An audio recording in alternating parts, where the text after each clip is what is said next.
Welcome back to Carneades.org. Today we're going to be continuing with our series, Dumbfounding Definitions, Dizzying Distinctions, and Diabolical Doctrines, a series sorting through some of the jargon of philosophy. In this video we're going to be looking at what is a rigid designator. Now, rigid designators are a term in the philosophy of language first introduced by Saul Kripke. Rigid designators refer to the same object in all possible worlds where that object exists. So if Saul Kripke was a philosopher in this world, but a wizard in another world and a lawyer in another world, Saul Kripke, his name would refer to all of those different objects, despite them having slightly different properties. These are contrasted with non-rigid designators, which may pick out different objects across possible worlds. So names such as Barack Obama or the Earth are generally considered to be rigid designators, while definite descriptions such as the 44th President of the United States or the third planet from the sun may pick out different objects in different possible worlds, and so are often non-rigid designators. Note that there are parts of those definite descriptions that do rigidly designate things. The United States is going to be a rigid designator because it's a name.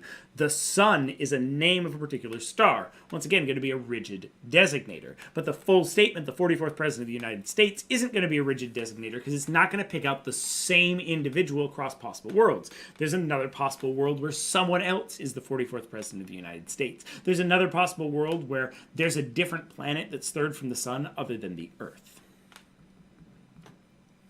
Here are some definite descriptions, such as the predecessor of 3, which are rigid designators, because they pick out the same object, namely the number 2 in all possible worlds. So just because something is a definite description, it doesn't imply that it's a non-rigid designator.